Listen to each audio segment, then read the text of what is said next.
L'identité narrative, on l'a vu, s'intéresse aux notions de récit, de fiction, d'intrigue et de personnage. Mais c'est loin d'être le premier courant philosophique à s'en servir pour penser le monde et l'être humain. Pour plusieurs philosophes, le récit est un outil important pour illustrer une thèse, pour développer des exemples. C'est pas vraiment employé pour prouver un point de vue. La philosophie, ça reste un discours largement argumentatif, mais par contre, la fiction permet d'élargir la discussion, d'apporter aussi certaines précisions qu'on n'avait peut-être pas entrevues d'ici là. On peut remonter très loin dans l'histoire de la philo. Dans l'Antiquité, par exemple, un philosophe comme Platon s'est beaucoup servi des récits, des histoires. Déjà que ces textes prennent la forme de dialogues, donc c'est des personnages qui discutent, ça nous en donne un indice, mais il suffit de le lire pour constater que les histoires sont très fréquentes et très importantes aussi, parce qu'elles concernent, à certains moments, des aspects cruciaux de sa pensée, comme l'allégorie de la caverne, que vous avez peut-être déjà vu. C'est toute sa conception du monde qui est exprimée dans cette histoire de prisonniers qui sont enfermés au fond d'une caverne, qui ne voient que des ombres sur un mur, et qui, en s'échappant, pourraient voir la réalité. C'est toute sa conception du monde qui est entre les cadres d'un récit, d'une fiction. Il y a un récit aussi qui parle d'un anneau qui rend invisible, qui permet de réfléchir à nos actions. Il y a le mythe de l'Atlantide. Vous avez peut-être déjà entendu parler de l'Atlantide. Platon est le premier à en avoir parlé. Puis d'après la plupart des gens, l'Atlantide comme telle n'a pas existé. Donc elle a été au moins en partie inventée. C'est un récit avec des personnages. Alors c'est pas rien, parce que Platon c'est quand même un philosophe majeur. Plus près de nous, plus près de notre cours aussi, et des auteurs qu'on a vus, un philosophe comme Descartes utilise assez fréquemment le récit. D'ailleurs, ces textes assez régulièrement sont racontés à la première personne, c'est au « je », donc il parle du sommeil, de la folie, tout ça, mais le récit du malin génie, c'en est un exemple d'histoire, ça. Quand il imagine à la place d'un dieu qui est là pour venir le conforter dans toutes ses certitudes, qui serait là pour le tromper, mais ça lui permet d'approfondir le thème du doute qui entoure nos perceptions sensibles. Donc ça ne vient pas prouver qu'il faut douter de nos sens, mais ça permet d'illustrer ce point de vue-là et d'apporter de nouveaux éléments à la discussion. Si on poursuit cette histoire-là de la philosophie, il y a pas mal de philosophes anglais et américains en particulier qui ont développé des fictions sur le thème de l'identité. C'est pour ça que j'en parle à ce stade-ci de la session, tout juste après avoir parlé d'identité narrative, qui mêle des discussions sur l'identité avec l'usage du récit. Et ce qui est intéressant dans les récits que je vais aborder avec vous maintenant, c'est que certains anticipent des projets scientifiques qui allaient venir un peu plus tard, dont celui d'une greffe de tête humaine du neurochirurgien italien Sergio Canavero, qu'on a abordé ensemble.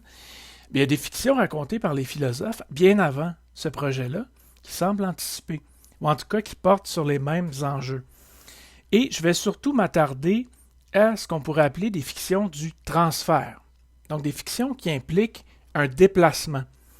Puis généralement, un transfert de contenu. Donc ça peut être dans certains cas un transfert d'organes, comme dans une greffe, mais ça peut être aussi un transfert de mémoire ou de souvenirs, comme ce qu'on trouve parfois dans des histoires de science-fiction. Et je vais aborder 3 étapes de ces fictions du transfert-là avec vous. La première étape, qui est la plus ancienne, c'est celle qui concerne le philosophe John Locke. Dans un de ses livres, il raconte une histoire qu'on a éventuellement intitulée celle du prince et du savetier ou cordonnier.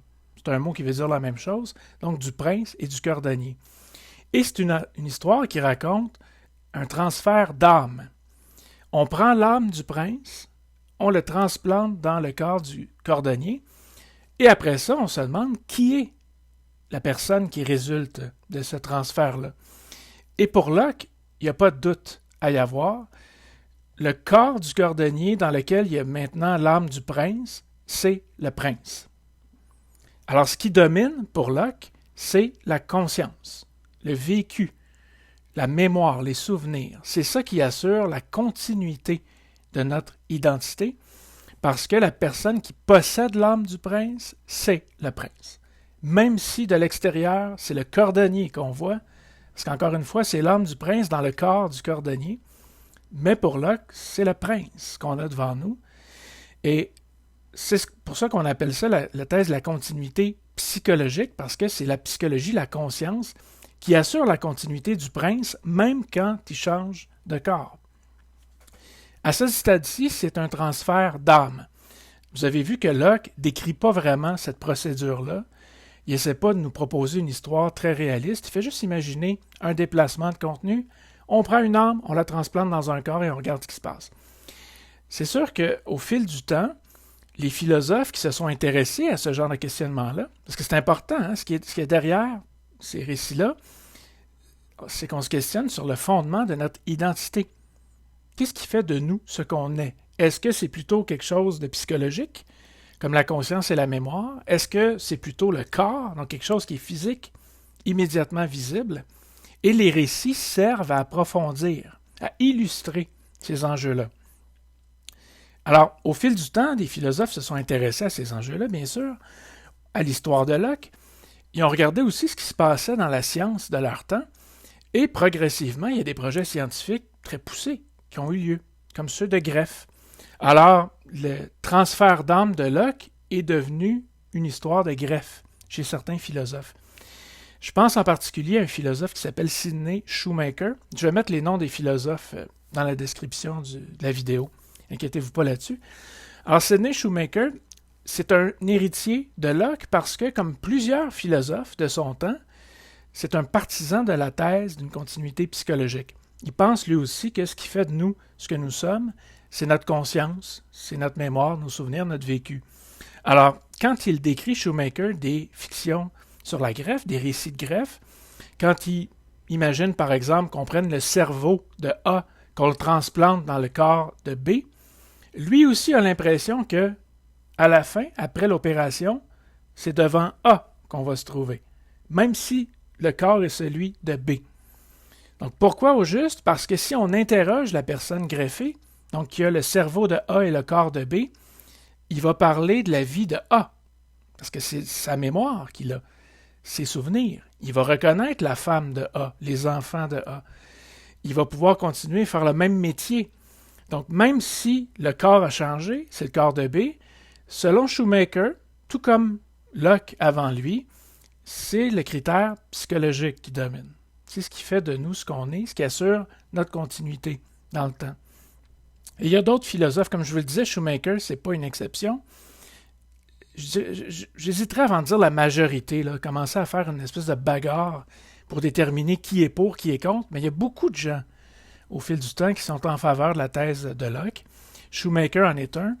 Philosophe britannique Derek Parfit aussi a développé un paquet de récits, non seulement de greffe, mais de téléportation. Quand on prend un corps et on le téléporte ailleurs, quand on défait ses cellules et on les reproduit ailleurs, est-ce qu'on a la même personne ou pas? Bref, tout un ensemble de récits. Derek Parfit, vous pourrez vérifier ça si ça vous intrigue. Donc, la thèse d'une continuité psychologique est probablement la thèse dominante dans l'histoire des débats sur l'identité personnelle quand il est question de fiction du transfert. Généralement, c'est la continuité psychologique qui s'impose. Mais comme c'est toujours le cas, quand vous avez un point de vue qui est largement partagé, mais progressivement, il y a une thèse adverse qui va être développée.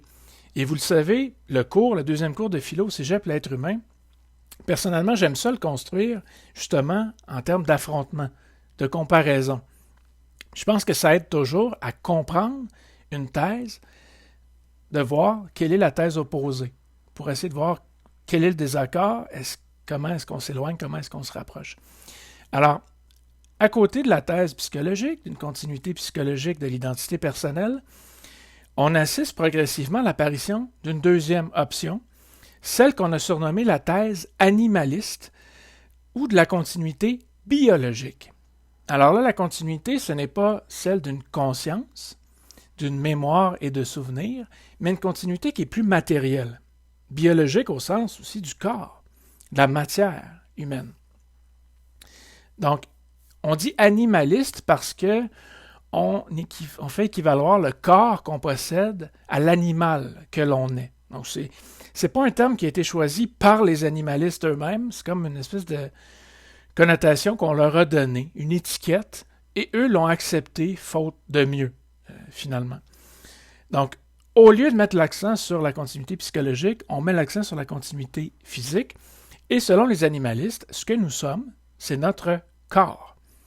Et ils estiment que même si on a l'intuition que dans un scénario de greffe, comme ceux que j'ai abordés avec vous jusqu'ici, quand on transfère par exemple le cerveau de A dans le corps de B, ou même si on prend le projet scientifique de Canavero, la tête de A dans le corps de B, on a l'intuition très souvent que la personne greffée serait la propriétaire du cerveau, de la conscience. D'après les animalistes, ce n'est qu'une illusion. Donc, en se réveillant de la chirurgie hypothétique, selon les animalistes, on aurait l'impression peut-être sur le coup qu'on est la personne qui possède le cerveau, qui possède la tête, d'après le projet de Canavero, mais c'est une illusion qui se dissipe au fil du temps jusqu'à ce que le corps reprenne la place qui lui est due. Donc, ce qui passe pour l'intuition de la continuité psychologique, parce que ça, les tenants de la thèse psychologique sont très forts là-dessus. Ils disent régulièrement, Parfit, Shoemaker et les autres, que par intuition, on a vraiment l'impression que la personne qui reçoit, par exemple, l'âme du prince dans le corps du cordonnier, on a l'intuition que c'est le prince. Justement à cause de l'idée préconçue sur la mémoire, sur la psychologie, sur une espèce de continuité intérieure qui serait plus importante que la continuité extérieure, matérielle du corps. Mais d'après les animalistes, tout ça, c'est une illusion. Donc, on a l'impression sur le coup, mais ça se dissipe progressivement.